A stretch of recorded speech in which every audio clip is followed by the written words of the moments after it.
And today, for 2019, maybe we could consider this word. No po, this would be our preaching for today. No po, the word attraction. No? Uh, we want to be attractive. Amen ba ho yun? Parang ayaw nyo, no? Ha?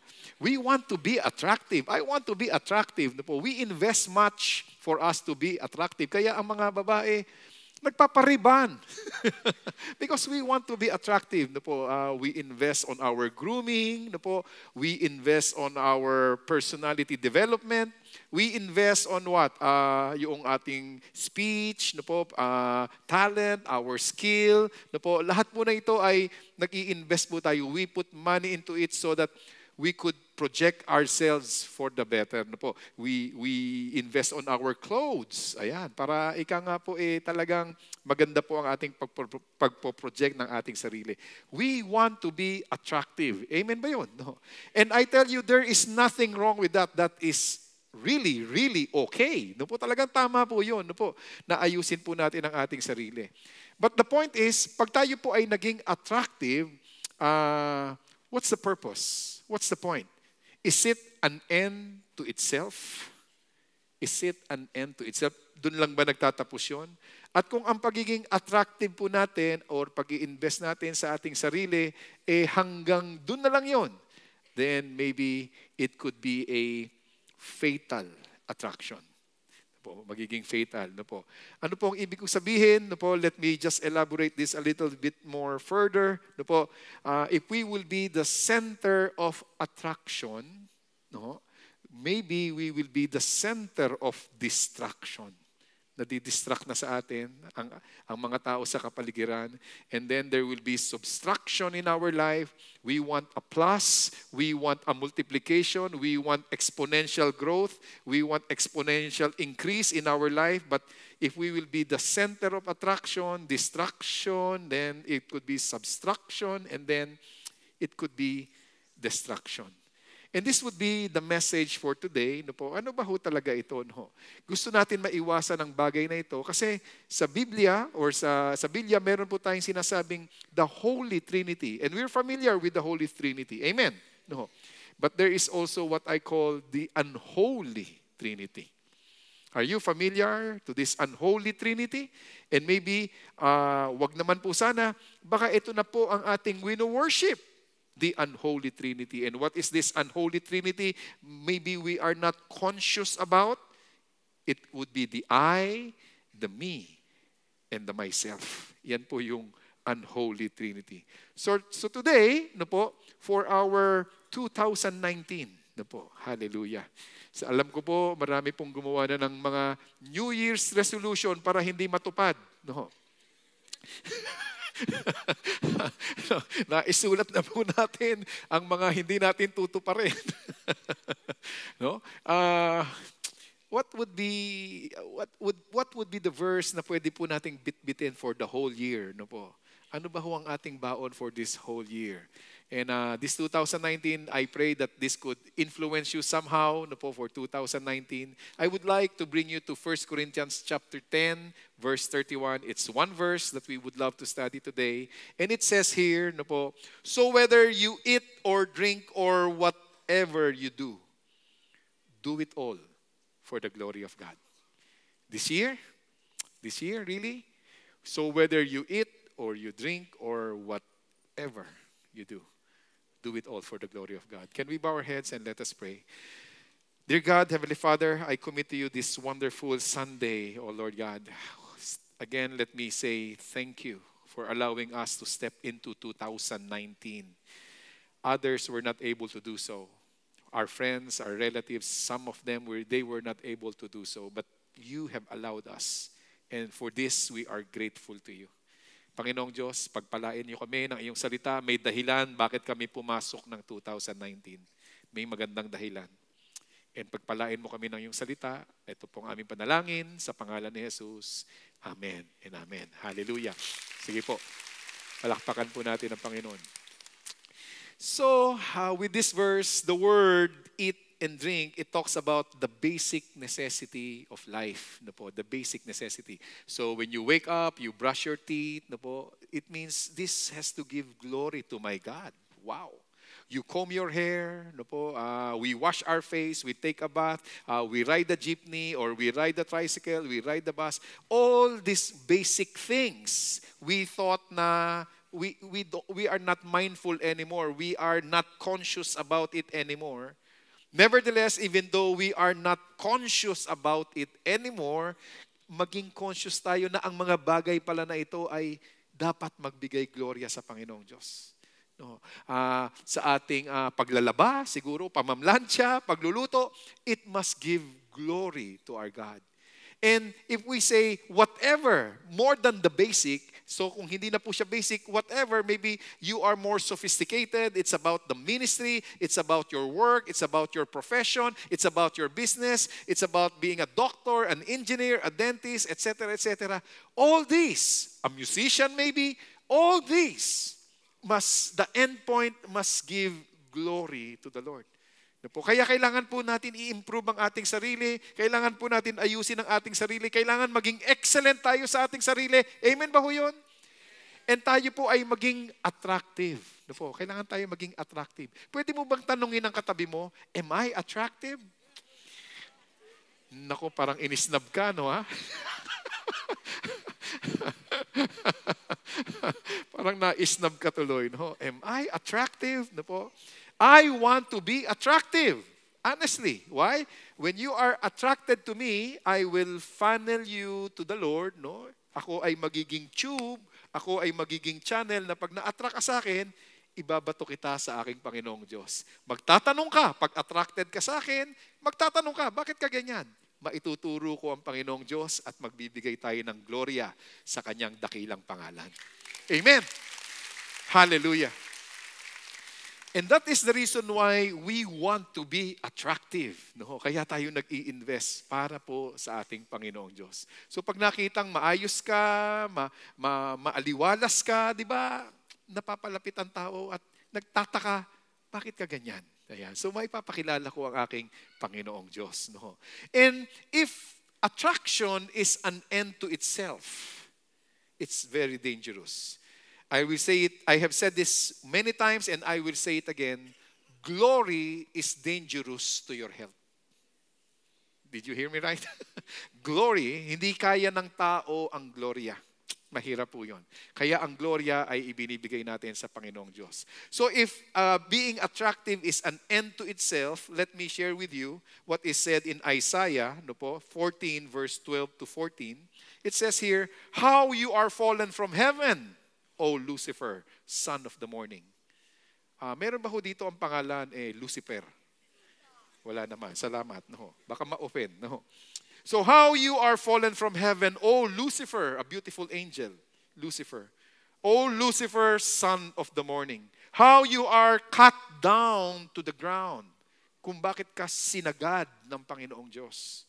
You who weaken the nations. Why? What's the reason? For you have said into your heart, I will ascend into heaven. I will exalt my throne above the stars of God. I will also sit on the mount of the congregation, on the farthest side of the north. I will ascend above the heights of the clouds, and I will be like the Most High. So if being attractive is an end to itself, it is really, really dangerous. If our life is, we are the center of attraction. It's the I, it's the my, it's the myself. It's all towards me.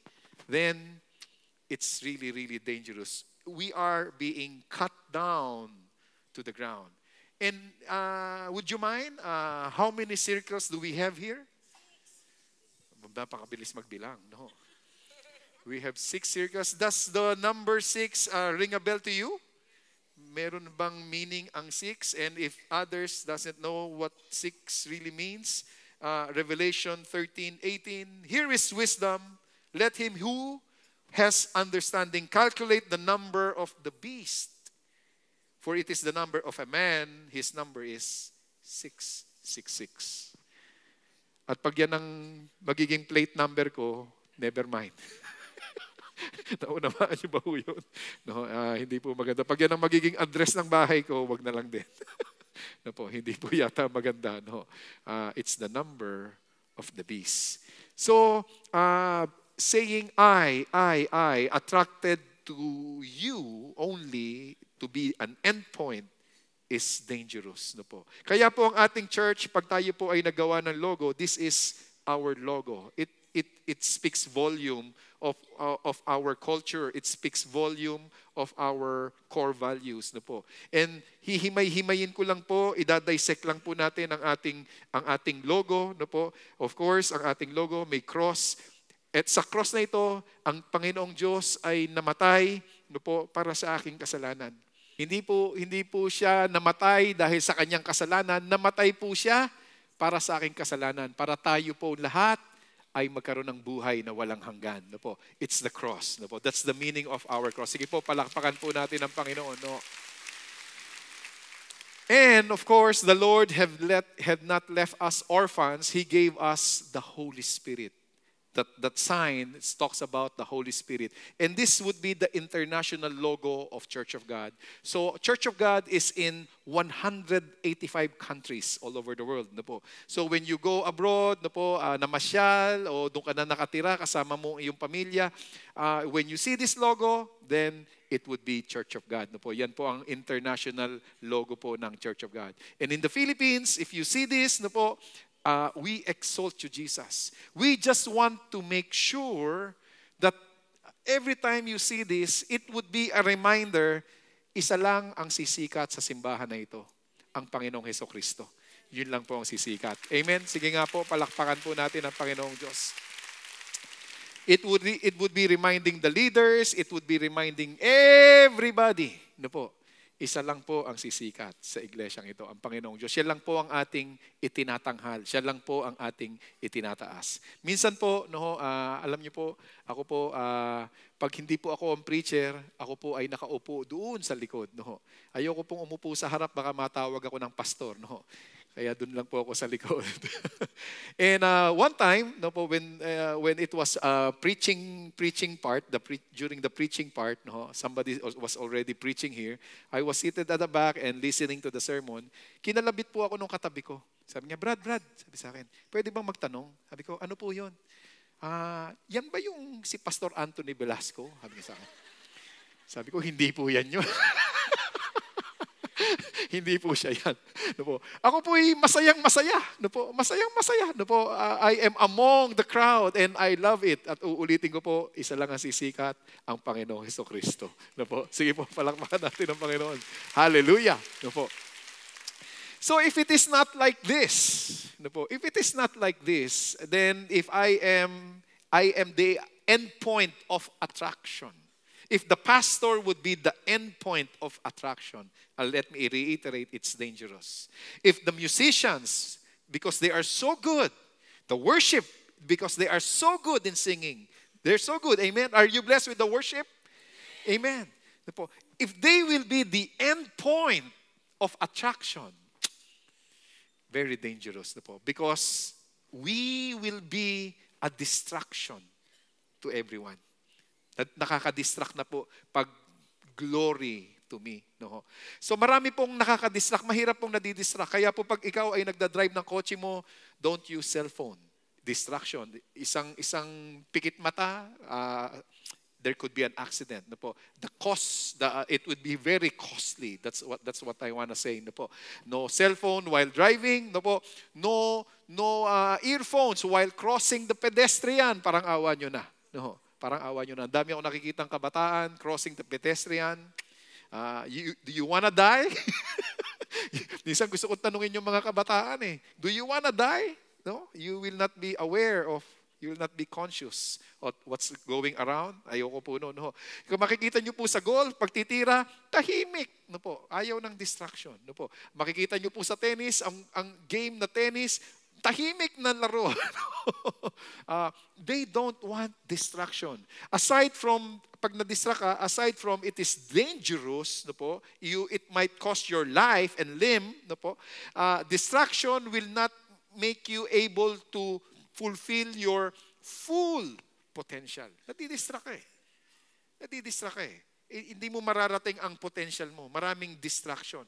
Nadidistract po tayo. Bakit ba tayo nadidistract? We are distracted because of the noise. Pwede po dahil sa ingay, nadidistract ka. Kaya ang ating pong church, ako po yung nagpapasalamat sa ushering. They are there on the sides. No po? Making sure that we give reverence to this place. Ayaw po natin ng ingay when we start preaching. They would keep that peace. No po? Yan po ang tinatrabaho ng ushering, and that's not easy. No po? And we want to keep it that way. No po? Ayaw natin ma-distract because hindi natin makakatas ang salita ng Diyos. No? Ano pa ba ang mga distraction? Ang distraction po ay sight. No po? Kaya nakikita niyo po yung kanilang hawak, no po, no flash, because when yung sight, pag nag-flash po siya, nakakalimutan ko na po yung sasabihin ko. No po, nakaka-distract. When we open our internet, no po, nagtatrabaho ka, biglang may magpa-pop up. Nakaka-distract. Tama ba ho ako ron? Hindi kayo nadidistract doon? No? May magpa-pop up, nakaka-distract. The sight can didistorbo ka. The smell, naku, pambihira. Pag yung katabi mo, medyo parang isang linggo nang hindi naligo. Nakaka-distract. Tama ba ho ako? And we lose our concentration. And there will be other things that will distract us, and that is the main point of the enemy. To distract you. Kailangan malito ka, ma-confuse ka. Ililituhin ka talaga, and that's the main point of the enemy. And sometimes, we are not conscious of the things that will distract us. Siguro ang noise, ang sight, ang smell can easily be recognized, but there are things that will distract us that we are not conscious about. And what would that be? Let me bring you to Deuteronomy 8:17 to 18. You may say to yourself, this is me again. You may say to yourself, you see that word again? My power and the strength of my hands have produced this wealth for me. Very dangerous word. Very dangerous. And then in verse 18, but remember the Lord your God, for it is He who gives you the ability to produce wealth. Sometimes power, wealth, strength is a distraction. Nakaka-distract, nakaka-disturb, nakakalito, nakaka-confuse. At nawawala sa hulog ang bawat Kristiyano. Ang Panginoong Diyos, meron po siyang 7 araw na nilikha. No po, 7 days. Perfect. No po, 7 days. Ibinigay niya sa kanyang nilikha ang 6 na araw. Amen ba ho yun? At ang 1 araw para sa kanya. Kaya pag tayo po ay sumisimba, ipinapaalaala natin sa ating sarili at sa ating mga anak, I'm reminding myself, my God is the one who gave me the strength. That's why I have to honor Him on this day. And honestly, on a Sunday, we're not here the whole day. Only a portion of the 7th day. Only a portion. And kung ako ay itatrabaho ko pa to, pananaw ko po ito, no? At ito po'y biblical. Kung itatrabaho ko pa to, kung aagawin ko pa to sa Panginoong Diyos, yung 6, akin na. Isa para sa Kanya. Kukunin ko pa. Sa tingin ko naman po, kalapastangan na sa Panginoong Diyos yun. Sa akin po yun. No? 6, akin na eh. And that's why when I go to church, I honor you. I am reminding myself, I have to trust in you. No matter how important my appointment is, I have to honor you. I have to honor you. That's why when we give our tithes, this is reminding myself, Lord, salamat, binigyan mo ko ng lakas. Wala akong ganito kung hindi mo ko binigyan ng lakas. Tama ba ho yun? Kung tayo po yung magmamalaki, hindi, lakas ko lang to. Pag nagmalaki po tayo, kung ang sasabihin ng Diyos, gano'n na, o sige, sa bawat singhot mo ngayon ng hangin, dalawa ang butas ng ilong mo, 2 piso. Diba? Sisingilin tayo sa bawat singhot, 2 piso. Mahirap. Diba ho? Mahirap magbayad. Mahirap. Diba ho? Wow. So, when I give my tithes, I remind myself, Lord, salamat, may lakas pa ako. When I go to church, salamat, may lakas pa ako. No? Ako po ay pumasyal sa aking pinag-ugatan. No? Sa aking ang aking papa ay Chinese. No po, I went to China. At ito po ang my children have nanlambing po yung aking mga anak. Gusto daw nilang maramdaman ang malamig na panahon. So we went there on January 1. Truly, it was -10 centigrade. Wow, -10. Talagang para kang pinakukuluan ng lamig. No? And we had a great tour. No po? We went to Beijing. We had a great tour. We went to the Temple of Heaven. We went to the Forbidden City. And it was huge. It was really enormous. No po? No words can explain. Picture cannot capture everything, no, in other words. So we had a tour guide and he had toured us everywhere, and this is something that caught my attention. No po. The tour guide was so good. He speaks English, no po, American accent, so it's really understandable for me. And when she was giving me a tour, siya po ay expert ng lahat. At ito po ang isa sa pinagdalhan niya sa amin, no po, ang tinatawag po niya na papasok po sa Temple of Heaven. Ang mga emperor pala, no po, masabi ko po sa inyo, no po, konting kwento sa aming tour. The Chinese emperor, they are known to be the son of God. No po, sila ang son of God. No po, hindi sila magiging emperor kung hindi sila anak ng Diyos. No po, the son of God. So somehow, sa kanyang unang pagsasalita ng aming tour guide, sabi ko, somehow, mukhang very biblical. Alam nila ang Word of God. Kung paano man nakarating dun, centuries ago, I don't know. Pero meron silang notion that there is a Son of God. And this Son of God would be entering the temple of heaven. They know that there is a heaven. They will be entering the temple of heaven, and when they enter the temple of heaven, the emperor will be praying twice a year. Only twice a year. The first prayer would be asking for a good harvest. The emperor will pray, the emperor will fast and pray, give us a good harvest. And then they will plant their seed and they will have a harvest. And after that, on the last year, pabalik ang emperor and he will pray a prayer of thanksgiving. Mananalangin naman ng pasasalamat. Sabi ko, tignan nyo nga naman. Ang incheck marunong talaga. No? Alam niya ang concept ng Biblia.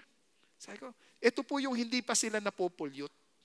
Nung hindi pa napopollute. Sabi ko, pambira, marunong. Sabi niya, so ano ba ho itong, what is this gate? The gate on the far left, this would be where the dignitaries would be entering. Only dignitaries or empress would be entering on that side.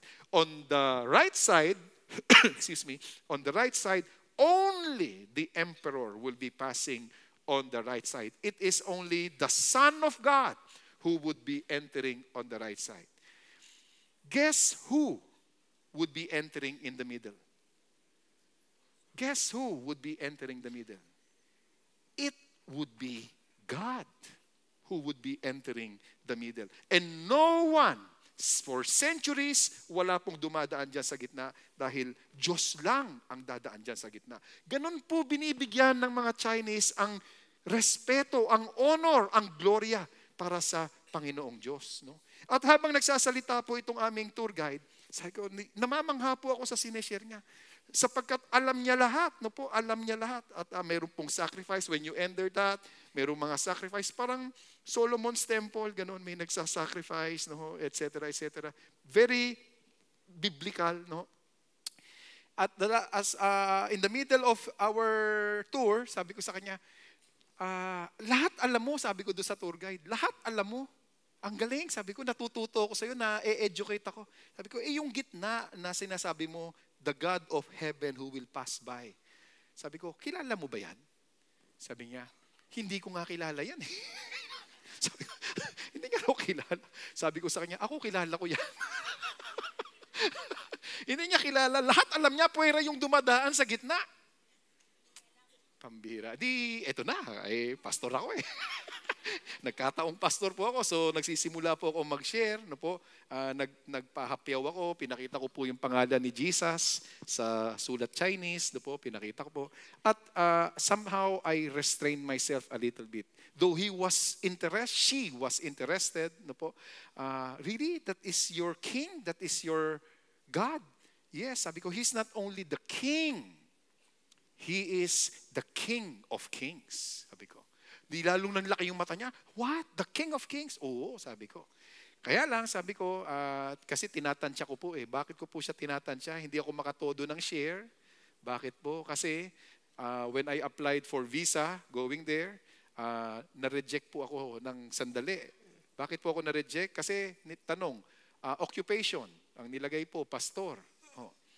So, binabalik po sa akin lahat ng papeles, lahat ng requirement, kompleto. Pero, sabi, dahil ikaw pastor, kailangan magkaroon ka ng waiver. You have to write a waiver that you will not exercise your profession in our country. Grabe, no? Hindi ako pwede mag-share. So, yung nag-share na po ako, oops, sabi ko, baka hindi na ako makauwi, sabi ko. Napapigil po ako ng konti. Hinihintay ko na lang siyang magtanong ulit kasi nalaman ko rin po na ang kanyang mister ay military man. So, sabi ko, sandali lang. Gusto ko pang umuwi ng Pilipinas. Okay, so, in other words, no po, sabi ko sa kanya, you know the concept of what God is. Sabi ko sa kanya. But along the road, along the way, through the years, you have lost it. You have lost it. Why? Because the king or the emperor, after he had prayed twice, siya po ay babalik na sa kanyang forbidden city. Forbidden city because only the emperor, empress, and the dignitaries would be living there. And the imperial guards, sila lang po doon. Forbidden for all the people of China. So, he would be doing the affairs of this world. He would be getting his concubines, meaning mga mistresses. Yung kanyang mga kabit, kukuha siya. No? Kukuha siya ng luxury. Kukuha siya ng affairs of this world na down the road, they have lost it. Because it was an attraction to themselves. It was an attraction to themselves. And when it is an attraction to yourself, it would be distraction. And when you are distracted, then it would be a minus points for you. So pinasok na po sila ng Confucianism, na-confuse na po sila, no? Napasok na po sila ng Buddha, napasok na po sila ng communism, and they have lost it. No? Kaya ano po itong napakagandang lugar na ito? Andun na sana sila, alam nila ang concept ng salita ng Diyos. That wonderful place, it's really wonderful, now, it has been reduced to just a tourist spot. Tourist spot na lang. Tourist spot na lang. Napakalaki, napakaganda, nagkandaligaw-ligaw, na subtract sa isang tourist spot na lang. Kaya mahirap po na ang attraction ay sa akin lang, madidistract tayo, pag na-distract, mamaminus, nasusubtract. No? And if we are not careful and if we are not willing to admit that, pag tayo po ay nagkaroon ng pride, then the last would be distraction, made-distract. Kaya pag may subtraction na, kaya pag ang concentration po ay ako, maging careful po tayo at maka-rebound. Ibabalik natin ang gloria sa Panginoong Diyos sapagkat pag hindi, distraction. At ito po ang warning ni Lord in Proverbs 16:18, pride goes before destruction and a haughty spirit before a fall. No po. Napakasarap po at maganda po ang warning ng Panginoong Diyos. Kung ikaw ay patungo na talaga ng distraction, ang Panginoong Diyos nagbigay pa ng barometer. Ang Panginoong Diyos ay nagbigay pa ng thermometer. Ang Panginoong Diyos ay nagbigay pa ng gauge na pag ikaw ay papunta ng distraction, mararamdaman mo yun. Umaangat ang pride. May panukat ang Panginoong Diyos.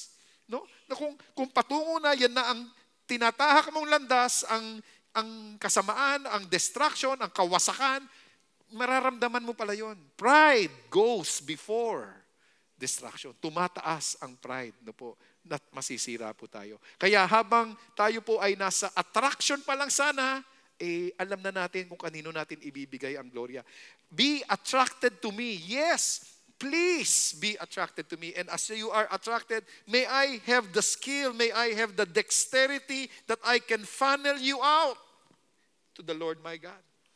Pag ikaw ay na-attract sa akin, sana ang makita mo sa akin ay ang Panginoong Diyos kong buhay na sinasamba. Pag ikaw ay na-attract sa aking business, naglumago ang business ko, magtanong ka, bakit? Ituturo kita, meron akong Diyos na buhay na nagbigay sa akin ng pagpapala. Doon kita lagi ituturo. Hallelujah.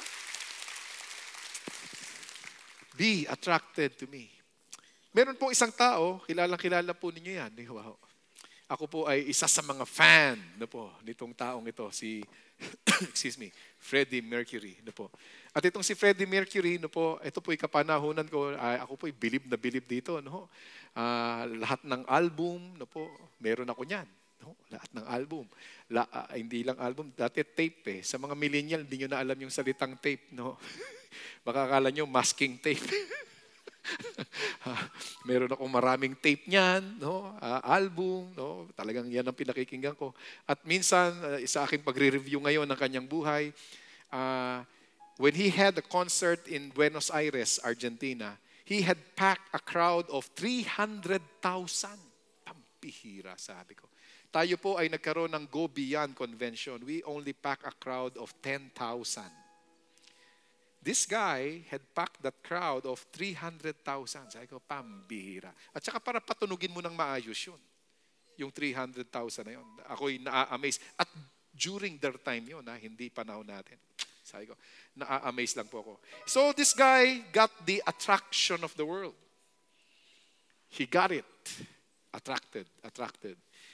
And since it is an end to itself, then there was a distraction. Nalito siya. Nalito siya kung siya ay lalaki o babae. Yan po naging problema niya. Nalito siya kung lalaki siya o babae siya. At kung meron man po dito, and I say this with much love, kung ikaw ay nalilito, kung ikaw ay lalaki o babae, just look down. Malalaman mo ang sagot. Just look down. Honestly. Para hindi malito. Po?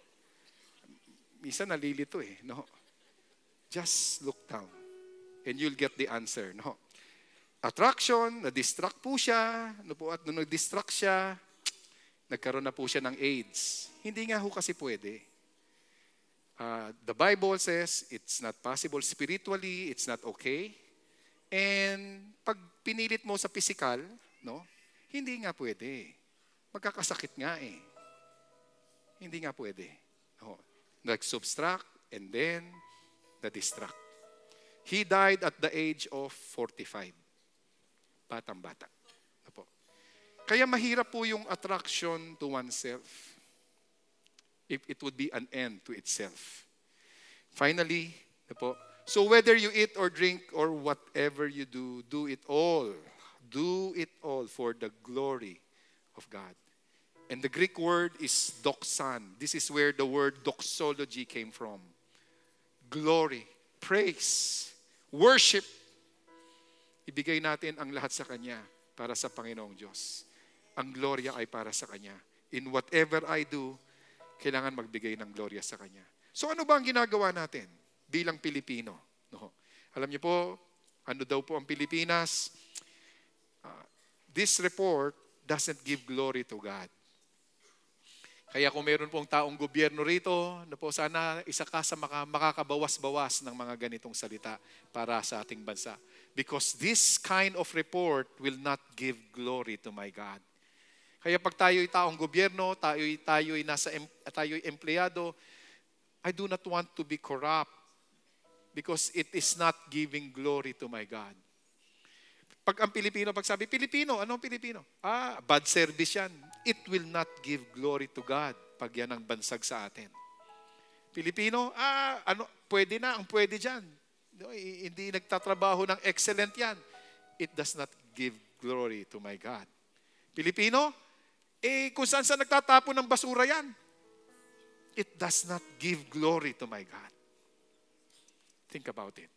Meron tayong kinalaman po rito. Ano po? Meron po kinalaman ang bawat Kristiyano patungkol sa pagbibigay ng gloria sa Panginoong Diyos. Sa maliliit na bagay, makakapagbigay tayo ng gloria sa Panginoong Diyos. So sa pagtatapos po ng mensaheng ito, paano ba ako magbibigay ng gloria sa Diyos? Sa mga kabataan, sa taon na ito, pwedeng susunod ako lalo sa aking mga magulang. It will give glory to God. Magiging mas mabuti ako sa eskwelahan, it will give glory to God. I will work for excellence in my work, it will give glory to God. I would minister in the church, I would be good in my ministry, I would improve my wares, it will give glory to God. Or just simply, I will drop my sin. Just simply drop my sin. It will give glory to God.